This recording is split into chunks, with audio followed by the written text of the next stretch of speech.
మీ అందరికీ కూడా వాణి రాణి ఛానల్కి స్వాగతం పలుకుతున్నాను. ఈరోజు నేను తీసుకుంటున్న టాపిక్ తృప్తి, అదే సంతృప్తి, సాటిస్ఫాక్షన్ అంటారు చూడండి. అది ఈ తృప్తి ఎక్కడ దొరుకుతుంది, ఏం చేస్తే దొరుకుతుంది, ఇది మీరు ఈ యొక్క వీడియో మొత్తం అయిపోగానే మీకు ఎక్కడ దొరుకుతుంది అన్నది చివరిలో దొరుకుతుంది మీకు.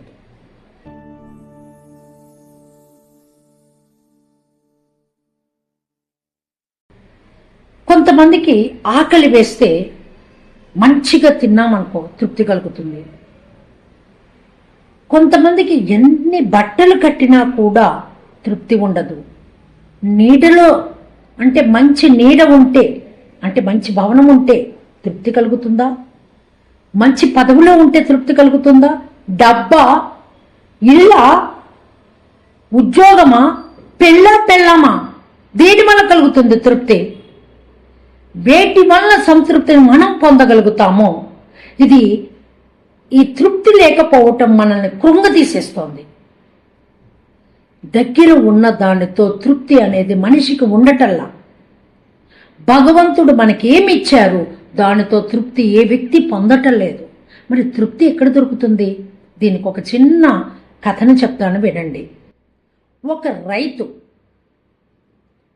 రైతు తన 4 బిడ్డలతో, భార్యతో మరియు 4 గొర్రెలు, 1 ఆవు, 1 కుక్కతోనూ ఒక పూరు గుడిసెలో నివసిస్తున్నాడండి. ఆవుని, కుక్కని, 4 గొర్రెలను బయట కట్టేశాడు.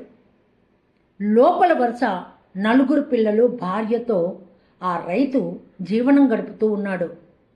కానీ అతనికి ఎక్కడో అసంతృప్తి, ఈ ఇల్లు చాలటం లేదు అనే ఒక అసంతృప్తి అతన్ని కృంగతీస్తూ ఉంది.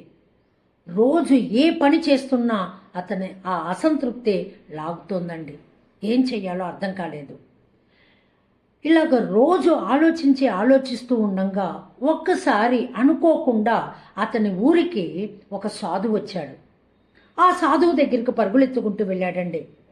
వెళ్ళి, అయ్యా, నా దగ్గర ఈ విధంగా 4 గొర్రెలు, 1 ఆవు, 1 కుక్క, 4 బిడ్డలు, నా భార్యతో ఒక పూరి గుడిసెలో ఉన్నాను. నేను జంతువుల్ని బయట కట్టేశాను. నేను ఇంట్లో ఉన్నాను.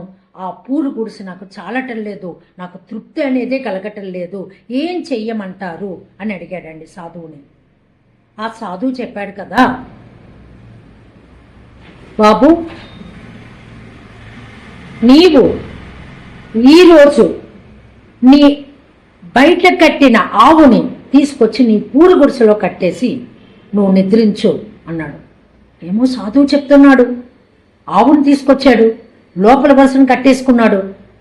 పూరి గుడిసె, 4 బిడ్డలు, భార్య, ఆ ఆవుతో ఆ రోజు పడుకుందామని, నిద్రపోదామని చూశాడు. ఆ ఆవు గిరా అటు ఇటు తిరుగుతూనే ఉంది. ఒక పక్క నుంచి పేడ వేస్తోంది, మొత్తం ఖరాబు చేసేసింది. అతనికి అసలుకే నిద్ర లేకుండా లేచి కూర్చున్నాడు.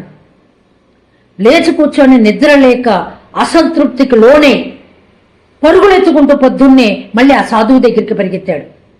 అయ్యా, ఈరోజు అసలే నిద్ర లేదు, అసంతృప్తి ఇంకా ఎక్కువైంది, ఏం చేయమంటారు అని అడిగాడండి.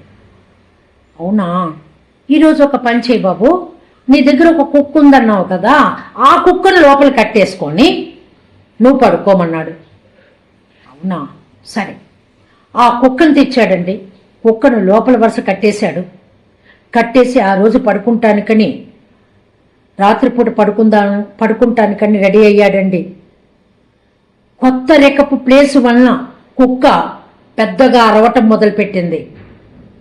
దాని అరుపు ప్రతిధ్వనిస్తోంది.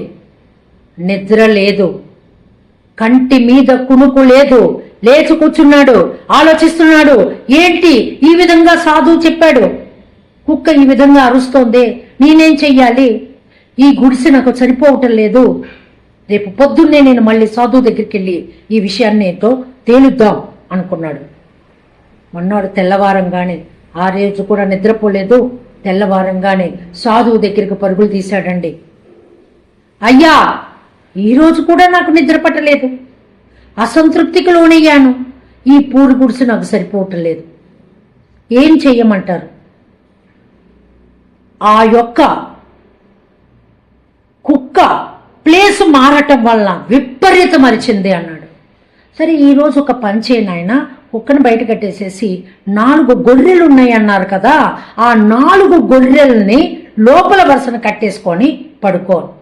ఓహో, అయితే సాధువు చెప్పే దాంట్లో ఏదో మహత్యమే ఉండి ఉంటుంది. 4 గొర్రెలు లోపల కట్టానంటే ఏమన్నా మహత్యం జరుగుతుందేమో అని నమ్మి పరుగులెత్తుకుంటూ ఇంటికి వెళ్ళి రాత్రిపూట భార్యతో చెప్పి ఆ 4 గొర్రెలను తీసుకొచ్చి లోపల కట్టాడండి. ఆ పూరు గుడిసెలో 4 గొర్రెలు, 4 పిల్లలు, భార్య, తను ఇరుకుగా ఉంది. ఆ ఇరుకులో పడుకోలేకపోతున్నాడు. గొర్రెలు అటు ఇటు తిరుగుతూనే మసులుతూనే ఉన్నాయి. కంటి మీద కునుకు లేక కనులు తెరిచి ఆ గొర్రెలను చూస్తూ అలాగే కూర్చుండిపోయాడు. నిద్ర లేదు, మనశ్శాంతి లేదు, తృప్తి లేదు, ఏం చెయ్యాలో అర్థం కాలేదు. ఎప్పుడు తెల్లవారుతుందా అని ఎదురు చూస్తూ ఉన్నాడు. తెల్లవారింది. తెల్లవారంగానే పరుగులు చేసి, అయ్యా, మీరు నా మీద పరీక్ష చేస్తున్నారా? నాకు నా 4 పిల్లలకి సరిపోతున్నాయి, ఆ ఇంటిలో 4 గొర్రెల్ని కట్టమన్నారు, ఏ విధంగా సరిపోతుందయ్యా? ఎందుకు ఆ విధంగా చెప్పారు? నన్ను పరీక్షిస్తున్నారా మీరు? చాలా కష్టపడుతున్నాను, 4 రోజుల నుంచి నాకు నిద్ర లేదు, తృప్తి లేదు, అసంతృప్తికి లోనవుతున్నా నేను. నిద్ర లేక నాకు మనశ్శాంతి కూడా లేకుండా పోయింది. ఏం చేయమంటారు అంటే, బాబు, ఈరోజు ఒక పని చేయి, ఆ 4 గొర్రెల్ని బయట కట్టేసాయి, నీవు, నీ భార్య, నీ పిల్లలతో నిద్రపో అని చెప్పాడు సాధువు. అవునా, ఈ విధంగా చెప్తున్నాడేంటి? అయితే ఈరోజు ఏదో మహత్యం జరుగుతుంది. వెంటనే ఇంటికి బయలుదేరాడు. బయలుదేరి తన 4 బిడ్డలు, భార్యతో ఆ రోజు హాయిగా నిద్రపోయాడు. ఏ రోజు పట్టని నిద్ర ఆ రోజు పట్టింది. నిద్రపోయి తెల్లవారి లేచి, ఎంత మంచి నిద్రపోయాను, ఎంత ప్రశాంతంగా ఉంది, నాకు ఎంతో తృప్తిగా అనిపిస్తోంది, మనశ్శాంతి దొరికింది నాకు అని పరుగులెత్తుకుంటూ సాధువు దగ్గరికి వెళ్ళాడు. అయ్యా, మీరు చెప్పినట్టు నాకు ఈరోజు మంచి నిద్ర పట్టింది, రాత్రి ఫ్రెష్గా ఉంది, మనశ్శాంతిగా ఉంది, నాకు తృప్తిగా ఉంది, నా పూలు గుడిసె నాకు ఎంతో ఇంద్రభవనం అనిపిస్తోంది అని చెప్పాడు. సాధువు అదే చెప్పాడు, తృప్తి ఎక్కడో లేదు నాయనా, నీ మనసులోనే ఉంది. అవి అన్నీ కట్టినప్పుడు ఇరుకైన అదే పూలు గుడిసె, నీ 4 పిల్లలు, నీ భార్యతో చక్కగా నువ్వు ఉండగలిగావు. భగవంతుడిచ్చిన ప్రసాదం అది, దాన్ని నువ్వు అనుభవించు, దానితో తృప్తి చెందు. తృప్తి ఎక్కడుందండి? మన దగ్గరే ఉంది, ఎక్కడికో పరిగెత్తాల్సిన అవసరమే లేదు. దీనికి ఇంకొక సంఘటన కూడా మీకు చెప్తానండి. తృప్తి అనేది ఎక్కడ దొరుకుతుందో మీకు క్లియర్గా ఈ సంఘటన వలన కూడా తెలుస్తుంది. ఒక కార్మికుడు, బాగా శ్రమపడే ఒక కూలి 4 మైళ్ళు ప్రయాణం బస్సులో చేసి, అక్కడ పని చేసి, తట్టలు బుట్టలు ఎత్తి తిరిగి 4 మైళ్ళు బస్సులో ప్రయాణం చేసి ఇంటికి వస్తున్నాడండి. రోజు ఈ విధంగా 4 మైళ్ళు ప్రయాణం చేస్తాడు, అక్కడ పని చూసుకుంటాడు, తట్టలు పుట్టలు ఏవి ఎత్తాలు, ఇసుకలు, సిమెంటు ఎత్తిపోసి మరల వాపసు వస్తున్నాడండి అదే బస్సులో 4 మైళ్ళు ప్రయాణం చేసి. ఈ విధంగా ఉన్న అతనికి రోజు అతను ఇలా కూర్చోగానే ఎవరో ఒకళ్ళు బస్సు ఎక్కేవాళ్ళు, వచ్చేవాళ్ళు, వాళ్ళకి తన సీటు ఇచ్చి తాను నిలబడేవాడు. అతను దిగంగానే మరల వచ్చి కూర్చుండేవాడు, ఇంకొకతను ఎక్కంగానే అతనికి సీట్ ఇచ్చి మరల నిలబడేవాడు. ఇలా రోజు జరుగుతోంది. రోజు జరుగుతున్న ఈ యొక్క సంఘటనని ఒకతను గమనిస్తూ ఉన్నాడండి. గమనిస్తూ అతని దగ్గరికి వెళ్ళి, అబ్బాయ్, నువ్వు రోజు ఎవరికో ఒకళ్ళకి ఇలా నీ చోటుని ఇచ్చి నువ్వు నిలబడుతున్నావు. నువ్వు శ్రమ కూలి నాళీ చేసి నీ కాళ్ళు చేతులు మట్టి కొట్టుకొని పోయి ఉన్నాయి. నువ్వు చాలా చెమటతో తడిచి ఉన్నావు. ఇంత శ్రమపడి వచ్చిన నీవు కూర్చోకుండా వేరే వాళ్ళకి ఎందుకు నీ ప్లేసుని ఇస్తున్నావు? నీ చోటుని ఎందుకు ఇస్తున్నావు? బస్సులో ఒకసారి కాదు, 2 సార్లు కాదు, అనేక సార్లు ఇస్తున్నావు నువ్వు అంటే, అవును బాబయ్య, మీరు చెప్పింది నిజమే. నేను వాళ్ళకి చోటు ఇస్తున్నా. నేను చదువుకున్న వాడిని కాదు.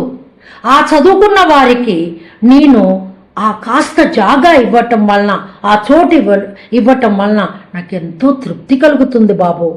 నేను చదువుకోలేదు కదా, చదువుకున్న వారికి సీటు ఇచ్చాను కదా అనే తృప్తి నాకు కలుగుతుంది. ఆ తృప్తి చాలు నాకు హాయిగా నిద్రపోగలుగుతాను అన్నాడు.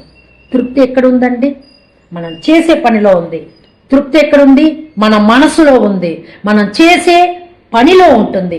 తృప్తి ఎక్కడో వెతక్కవలసిన అవసరమే లేదు. అర్థమైందా అండి? సర్వేజన సుఖనో భవంతు. స్వస్తి.